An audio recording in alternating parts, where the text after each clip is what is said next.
Hello বন্ধুরা, সকলে কেমন আছো তোমরা?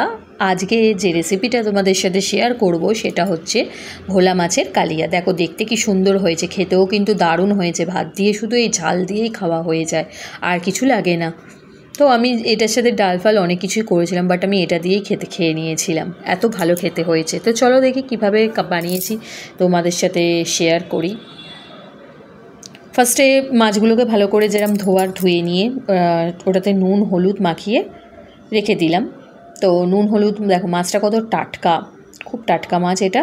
তো নুন হলুদ মাখিয়ে রাখলাম। তারপরে কড়াইতে যেরকম কড়াইটা গরম হলে তেল দিয়ে, তেলটা গরম হওয়ার পরে মাছটা দেওয়াটা দরকার। কারণ কি বলো তো, যদি তেলটা খুব টকবক টকবক করে, কি বলবো, ধোঁয়া মতো উঠবে, তখন মাছটা দেওয়া হলে কি তোমার মাছটা ধরে যাবে না, ভেঙে যাওয়ার চান্সটা থাকে না। তো এটা একটা টিপস। তো মাছটা যাতে না ভাঙা, এইসব মাছ খুবই নরম মাছ, ভেঙে গেলে না, গুঁড়িয়ে গেলে আর খাওয়া যায় না। যাই হোক, ওইটাতেই আবার ওইতে কালো জিরে দিয়ে দিলাম, গোটা জিরেও দিয়ে দিলাম, দিয়ে ভালো করে নাড়াচাড়া করে তারপরে পেঁয়াজ কুচিয়ে রেখেছিলাম, পেঁয়াজ কুচিগুলো দিয়ে দিলাম। নুন হলুদ যেরকম দিই রোজকার, নুন হলুদ মশলাপাতি এগুলো তো পড়বেই।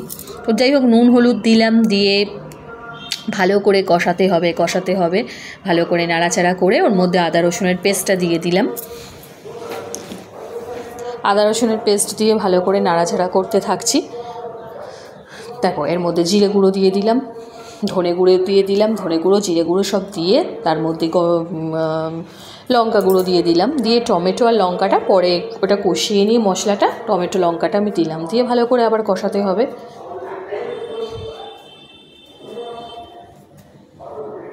কালারটা দেখো কত ভালো হয়েছে, তেলটাও ছেড়ে দিয়েছে। ভালো করে কষা মতো ভালো করে নাড়াচাড়া করতে হবে। যত কষাবে তত রান্না ভালো হবে। আচ্ছা, একটু আমি চিনি দিয়ে দিলাম, মিষ্টি একটু টেস্টটা ভালো আসবে। এবারে ভালো করে নাড়াচাড়া করে আমি জল দিয়ে দিলাম পরিমাণ মতো। জল দিয়ে একটু হালকা ফুটতে দিতে হবে। তারপরে আমি মাছগুলোকে আস্তে আস্তে দিয়ে দেবো এর মধ্যে। জল দিয়ে খোলা অবস্থাতেই হালকা একটু ফুটে গেলে তারপরে আমি মাছগুলো দিচ্ছি এতে। সব মাছ একসাথে না ঢেলে দিয়ে একটা একটা করে দিলে মাছটা ঠিকঠাক হয়।